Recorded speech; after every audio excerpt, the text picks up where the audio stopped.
ನಮಸ್ಕಾರ ವೀಕ್ಷಕರೇ, ಎಲ್ಲರಿಗೂ ಮಹಾಭಾರತದ ವಿಶೇಷವಾಣಿಗೆ ಸ್ವಾಗತ. ಇಂದಿನ ವಿಡಿಯೋದಲ್ಲಿ ಮಹಾಭಾರತದ ಗ್ರಂಥದ ಬಗ್ಗೆ ಮತ್ತು ಅದರ ರಚನೆಯ ಬಗ್ಗೆ ತಿಳಿಸಿದ್ದೆ.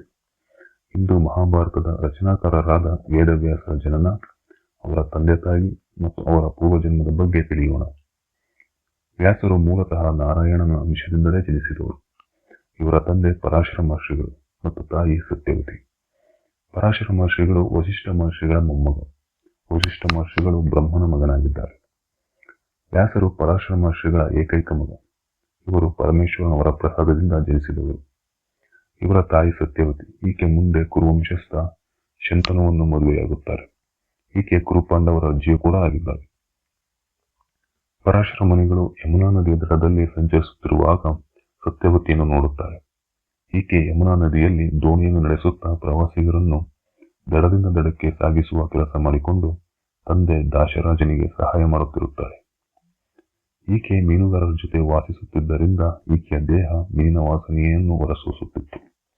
ಆದ್ದರಿಂದ ಈಕೆಗೆ ಮತ್ಸ್ಯಗಂಧಿ ಎಂದು ಕರೆಯುತ್ತಾರೆ. ಈಕೆಯನ್ನು ನೋಡಿದ ಪರಾಶರ ಮುನಿಗಳಿಗೆ ಪರಮೇಶ್ವರನ ವರ ಫಲಿಸುವುದು ಈಕೆಯಿಂದಲೇ ಎಂದು ತಿಳಿಯುತ್ತದೆ. ಕೂಡಲೇ ಅವರು ತಮ್ಮ ಇಚ್ಛೆಯನ್ನು ತಿಳಿಸುತ್ತಾರೆ ಮತ್ತು ಆಕೆಗೆ ಕೆಲವು ವರಗಳನ್ನು ನೀಡುತ್ತಾರೆ. ಮೊದಲನೆಯದಾಗಿ, ಆಕೆಯ ದೇಹದಿಂದ ಬರುತ್ತಿದ್ದ ಮೀನಿನ ವಾಸನೆ ದೂರವಾಗಿ ಸುಗಂಧದ ಪರಿಮಳ ಬೀರುವಂತೆ ವರವನ್ನು ನೀಡುತ್ತಾರೆ.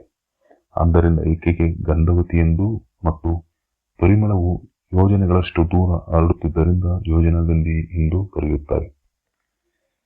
ಎರಡನೆಯದು, ಈಕೆಯಲ್ಲಿ ಜನಿಸಿದ ಮಗು ಎಲ್ಲರ ಹಾಗೆ ಜನಿಸುವುದಿಲ್ಲ ಮತ್ತು ಈಕೆಯ ಕನ್ಯತ್ವಕ್ಕೆ ಯಾವುದೇ ತೊಂದರೆಯಾಗುವುದಿಲ್ಲ ಎಂದು ವರ ನೀಡುತ್ತಾರೆ. ಅಲ್ಲದೆ ಜನಿಸುವ ಮಗು ತುಂಬಾ ಜ್ಞಾನಿಯಾಗುತ್ತದೆ ಎಂದು ಕೂಡ ತಿಳಿಸುತ್ತಾರೆ. ಇವರು ಯಮುನಾ ನದಿಯಲ್ಲಿ ತಮ್ಮ ತಪಶಕ್ತಿಯಿಂದ ಕೃತಕ ದ್ವೀಪವನ್ನು ನಿರ್ಮಿಸಿ ಅದು ಮಂಜಿನಿಂದ ಕವಿಯುವಂತೆ ಮಾಡುತ್ತಾರೆ.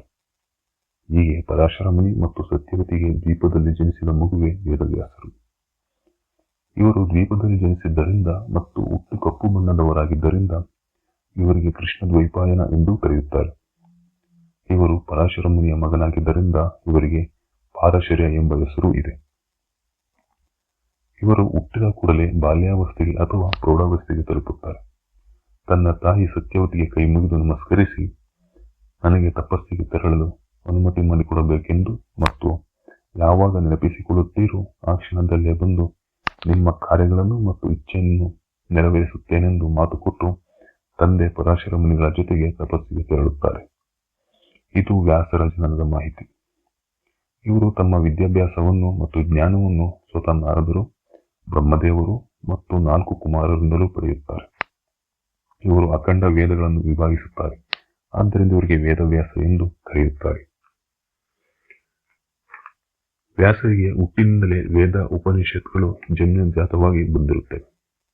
ಇವರಿಗೆ ಸಾವಿರಾರು ವರ್ಷಗಳಷ್ಟು ಭೂತ ಭವಿಷ್ಯದ ವಿಷಯಗಳನ್ನು ನೋಡುವಂತೆ ಮತ್ತು ಮೊದಲೇ ತಿಳಿದುಕೊಳ್ಳುವಂತ ವರದಾನವೂ ಇರುತ್ತದೆ. ಇದಕ್ಕೆ ಇವರ ಪೂರ್ವಜನ್ಮವೇ ಕಾರಣ.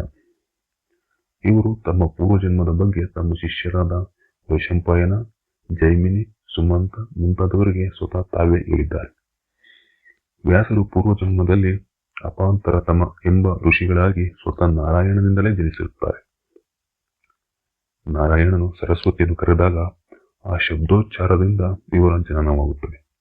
ಆದ್ದರಿಂದ ಇವರಿಗೆ ಅಪಾಂತರತಮ ಎಂದು ಹೆಸರು. ಇವರು ಭೂತ ಭವ್ಯ ಭವಿಷ್ಯಗಳನ್ನು ತಿಳಿದವರಾಗಿದ್ದಾರೆ. ಅಪಾಂತರತಮರು ಸ್ವಯಂಭೂ ಮನ್ವಂತರದಲ್ಲಿ ವೇದಗಳನ್ನು ವಿಂಗಡಿಸಿ ತಪಸ್ಸು, ಯಮ, ನಿಯಮ ಮುಂತಾದ ಕರ್ಮಗಳಿಂದ ಭಗವಾನ್ ಹರಿಯನ್ನು ಮೆಚ್ಚಿಸುತ್ತಾರೆ. ತೃಪ್ತನಾದ ನಾರಾಯಣನು ಭವಿಷ್ಯದಲ್ಲಿ ಮತ್ತು ಮುಂದಿನ ಯುಗಗಳಲ್ಲಿ ಸಂಭವಿಸುವ ಎಲ್ಲ ವಿಷಯಗಳನ್ನು ಹೇಳುತ್ತಾರೆ. ಮನ್ವಂತರ ಯುಗದಲ್ಲಿ ವ್ಯಾಸರಾಗಿ ಜನಿಸುವ ವಿಷಯವನ್ನು ತಿಳಿಸಿ ವರವನ್ನು ನೀಡುತ್ತಾರೆ. ನಾರಾಯಣರು ವ್ಯಾಸರಿಗೆ ಭೂತ ಭವಿಷ್ಯ ಮತ್ತು ಭವ್ಯಗಳನ್ನು ನಿನಗೆ ಯಾವ ಸಂಶಯವೂ ಇರುವುದಿಲ್ಲ. ನೀನು ಸಹಸ್ರ ಯುಗಗಳ ಹಿಂದೆಯೂ ನನ್ನ ಉದ್ದೇಶದಿಂದ ನಡೆದು ಹೋದವುಗಳನ್ನು ಸ್ಪಷ್ಟವಾಗಿ ನೋಡುವೆ. ಮುಂದಿನ 1000 ಯುಗದಲ್ಲಿ ನಡೆಯುವ ವಿಷಯಗಳನ್ನು ನೀನು ಸ್ವಪ್ರಯರೂಪದಿಂದ ಕಾಣುವೆ ಎಂದು ವರವನ್ನು ನೀಡುತ್ತಾರೆ. ಹೀಗೆ ನಾರಾಯಣನ ವರದಿಂದ ಮತ್ತು ಆಜ್ಞೆಯಿಂದ ವ್ಯಾಸರಾಗಿ ಜನಿಸುತ್ತಾರೆ. ಇದು ವ್ಯಾಸರ ಪೂರ್ವಜನ್ಮದ ಕಥೆ. ವ್ಯಾಸರು ಚಿರಂಜೀವಿಗಳು ಕೂಡ ಆಗಿದ್ದಾರೆ. ಇವರು ನಾರಾಯಣನ ಮುಂದಿನ ಅವತಾರವಾದ ಕಲ್ಕಿ ಅವತಾರದಲ್ಲಿ ಮತ್ತೆ ಕಾಣಿಸಿಕೊಳ್ಳುತ್ತಾರೆ ಎಂದು ಹೇಳಲಾಗಿದೆ. ವೀಕ್ಷಕರೇ, ಇಂದು ವ್ಯಾಸರ ಜನನ, ಅದಕ್ಕೆ ಕಾರಣ ಮತ್ತು ಪೂರ್ವಜನ್ಮದ ಬಗ್ಗೆ ತಿಳಿದುಕೊಂಡಿರಿ. ಮುಂದಿನ ವಿಡಿಯೋದಲ್ಲಿ ಜನಮೇಜಯನ ಯಾಗದ ಬಗ್ಗೆ ತಿಳಿಸಿಕೊಡುತ್ತೇನೆ. ಧನ್ಯವಾದಗಳು.